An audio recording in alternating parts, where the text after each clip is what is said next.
Écoutez, Sirot Chalek Tetzaïn, deuxième sikha sur Purim. Dans la Megillat Esther qu'on lit à Purim, il y a un verset qui dit Keimu vekiblu hayehudim. Et donc ça veut dire les Juifs, ils ont accompli, ils ont reçu. Et sur ce verset, la Gemara, elle vient expliquer, ça veut dire quoi? Ils ont accompli, ils ont reçu, ils ont accompli ce qu'ils avaient déjà reçu. C'est quoi ce qu'ils avaient déjà reçu? Ce qu'ils avaient déjà reçu au moment du don de la Torah. Alors de quoi il s'agit? La Gemara, elle explique. Au moment du don de la Torah, Dieu il a un petit peu forcé, si on peut dire, les Juifs à accepter la Torah. Il leur a retourné la montagne sur la tête en leur disant, si vous acceptez pas, alors je vais vous enterrer ici. Donc ils ont accepté la Torah un peu de force. Alors qu'à Purim, ils ont vraiment accompli et accepté véritablement la Torah. Alors pourquoi il n'y a pas du tout de marque dans la fête de Purim de cette acceptation complète des Juifs? Pourquoi on ne le voit pas dans une mitzvah particulière de Purim? Pourquoi on n'a pas fait un petit rappel pour ça? Alors, Rabbi explique en vérité, dans toutes les mitzvot de Purim, on a ce rappel. Il fait la distinction entre la mitzvah de lire la Megillah, la mitzvah de faire Mishloach Manot, envoyer des mets à ses amis, et Matanot Levonim de faire des dons aux pauvres, avec la mitzvah du Mishté, le festin de Purim, parce qu'en vérité, le repas de Purim, dans toutes les fêtes, il y a un repas. Dans toutes les fêtes, on fait Ve'al Anissim, dans toutes les fêtes, on lit à la Torah, on n'a pas le droit de faire des éloges funèbres, etc. Donc en vérité, tout ça, ça ne concerne pas spécifiquement Purim. Alors que les trois mitzvot de lire la Megillah, Matanot Levonim et Mishloach Manot, c'est spécial pour Purim. Et dans ces trois mitzvot, on voit spécialement le fait que les Juifs, ils ont accompli vraiment la Torah à la fête de Purim. Alors c'est quoi la différence entre accepter quelque chose de manière forcée ou accepter de manière volontaire? Quand c'est forcé, on fait le strict minimum pour se rendre quitte, alors que quand on le fait avec volonté, avec enthousiasme, etc., on va chercher à rajouter, à faire encore mieux, à faire le mieux qu'on peut, le mieux qu'on veut. Et en vérité, c'est ça qui est écrit. Ils ont accompli ce qu'ils avaient déjà accepté. C'est quoi déjà? En vérité, le mitzvot de Purim, c'est des choses qui existaient déjà. Le fait de venir écrire une Megillah, alors il y avait déjà des livres de la Torah écrites. T'es venu en rajouter un? Ok, très bien. Lire la Megillah. Alors, et on avait déjà la coutume de lire dans la Torah, maintenant on va lire dans la Megillah. Ok, pourquoi pas? Ça, il y avait déjà tout ça. Par contre, de rajouter qu'on va le faire la nuit, qu'on va le faire sur un parchemin, que ça rajoute de l'importance à la chose, et qu'on va le faire de manière à diffuser le miracle au maximum, ça a apporté quelque chose de nouveau. Faire Mishloach Manot, il y a toujours eu le fait de donner des dons aux Lévi'im. Et ça, on le fait parce qu'il y a une mitzvah d'aimer son prochain. Alors, ok, Mishloach Manot, c'est un peu la même chose. La différence, c'est qu'ici, on va chercher à aimer son prochain. On n'attend pas que le prochain il se présente à nous, on cherche à faire ces Mishloach Manot. Pareil pour Matanot Le'Evionim.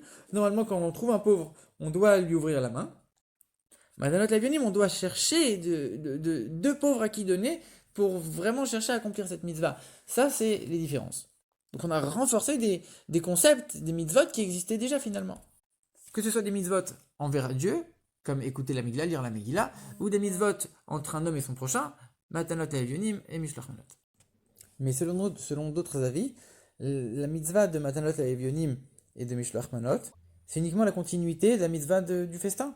Parce qu'on dit que tu vas faire envoyer des mets à ton ami pour qu'il puisse faire le festin. Si tu peux pas lui envoyer, vous allez échanger tous les deux votre repas, comme ça, chacun aura envoyé à l'autre et chacun pourra manger le repas. Pareil pour les pauvres, tu vas donner de l'argent aux pauvres pour qu'ils puissent faire le repas de Purim lui aussi.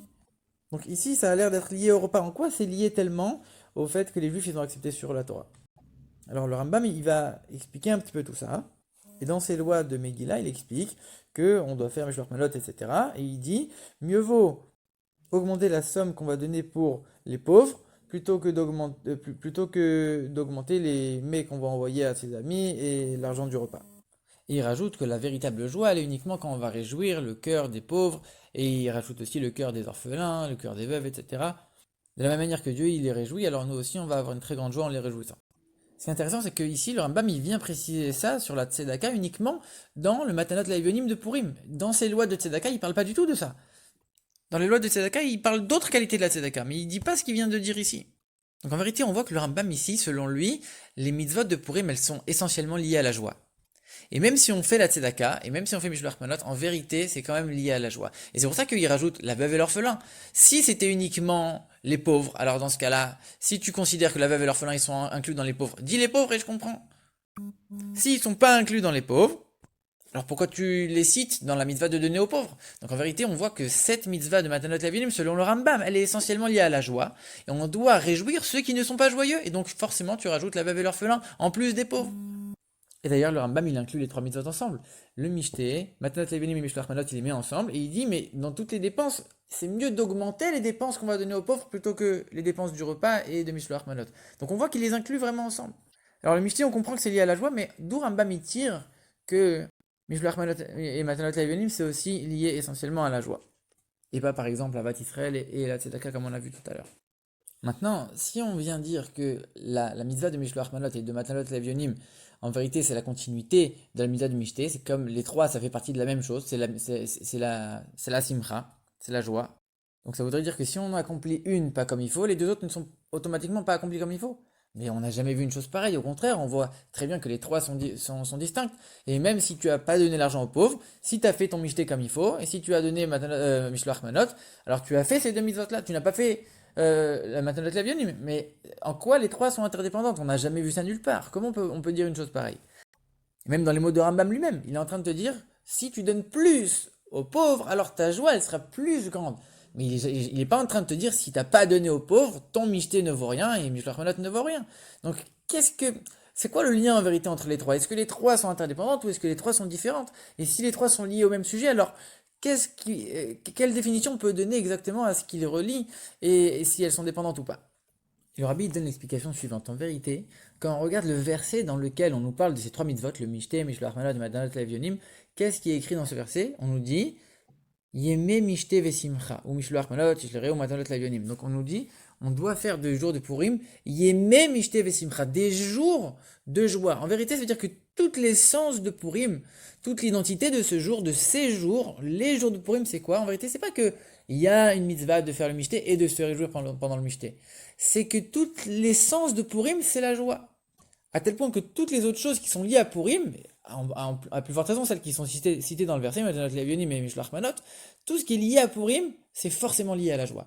Et en quoi c'est lié au fait qu'on a reçu la Torah? Comme on l'a expliqué, quand on a reçu de manière forcée au Mont Sinaï, alors forcé on fait la limite, on fait pile ce qui nous est demandé, alors que quand on le fait de manière volontaire et on a accepté, on a la volonté de le faire et l'enthousiasme, on va le faire avec joie. Et ça c'est toute l'identité de Purim. Et à Purim, il y a quelque chose qu'on voit pas dans les autres fêtes qui est assez étonnant. On nous dit que pendant le Mishté, on doit s'enivrer au point de confondre Aman et Mordechai, et on doit s'endormir tellement on est ivre. A priori, la Torah, elle repousse complètement le fait de boire de l'alcool. C'est complètement de s'enivrer en tout cas. C'est quelque chose qui est complètement exclu. Pourquoi ici pour Purim, on nous dit que c'est quelque chose qu'il faut faire? C'est très étonnant. En vérité, en plus du fait qu'on s'enivre de joie, et donc c'est lié à cette joie de Purim et à cette joie d'avoir reçu la Torah, on l'a fait de manière volontaire avec la joie. Alors pourquoi ça se matérialise dans le fait qu'il faut s'enivrer? Quand les Juifs ils ont reçu la Torah au Mont Sinaï, c'est écrit que en vérité, un juif, il est limité. C'est un être humain, il est limité. Il ne peut pas recevoir la sagesse de Dieu qui est illimitée.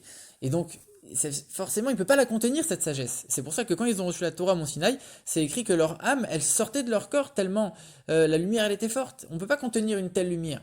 Et Dieu, il devait remettre les âmes dans les corps à chaque fois.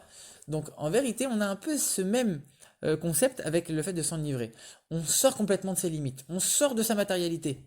Un peu comme ce qui est écrit dans le Shulchan Aruch, dans le Shulchan Aruch de la Noirzaken aussi par rapport à la prière. Quand on prie, on doit complètement sortir de sa matérialité, s'élever vers Dieu.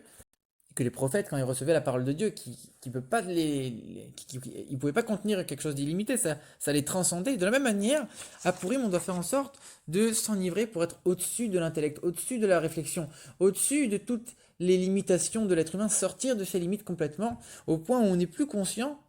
Ça veut dire quoi plus conscient? On est au-dessus de la conscience, on est au-dessus de l'intellect. Pour accepter la loi de Dieu qui est complètement illimitée, on ne peut pas le faire de manière comme ça limitée, de manière fade, de manière neutre. On est obligé de sortir complètement de ses limites, et ça on le fait quand on est ivre.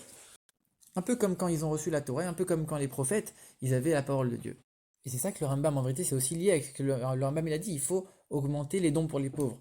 En vérité, quand un homme, il reste dans ses limites et dans sa nature humaine, alors il a envie de plus mettre d'argent dans son repas à lui, son festin. Et à la limite, dans le lien qu'il va avoir avec ses amis pendant la fête de Purim. Mais de mettre plus d'argent dans les dons aux pauvres, c'est quelque chose qui transcende la logique. Ça montre qu'en vérité, à ce moment-là, on se transcende, on se dépasse complètement à Purim, on est au-dessus de cette logique, et on accepte les commandements de Dieu avec joie, on va le faire avec joie. Ça s'appelle sortir des limites à Purim. On va se réjouir vraiment du fait qu'on va s'associer aux pauvres, ce qui a priori n'est pas la nature, n'est pas logique. Et ça montre qu'on a accepté la Torah de Dieu de manière complètement illogique et avec joie. On va se réjouir du fait qu'on va s'associer aux pauvres. Et c'est pour ça que le Rambam y rajoute dans justement cette loi de Matanot Le'Evionim, de Purim, mais pas dans les lois de la Tzedaka. Il rajoute ça, c'est comparé à la Shrina, que la Shrina va réjouir les pauvres, les veufs, les veuves et les orphelins, pour nous dire qu'en vérité, un être humain, de manière limitée et rationnelle, c'est très dur pour lui d'arriver à réjouir les autres avant lui-même, avant sa propre joie, et en plus d'être heureux de faire ça. Ça, c'est très difficile dans la nature humaine, et c'est pour ça qu'on dit il est comparé à la Shrina. Ça, c'est que Dieu qui peut le faire. À Purim, on arrive à ce niveau, on transcende les limites, on arrive, si on peut dire, au niveau de Dieu. Et donc on va matérialiser par des actions concrètes qu'on va faire pendant Purim. Le fait qu'on a reçu la Torah de manière volontaire avec enthousiasme, justement par toutes les mitzvot de Purim. Donc c'est pas quelque chose, un souvenir particulier, c'est dans chaque mitzvah de Purim qu'on va le voir.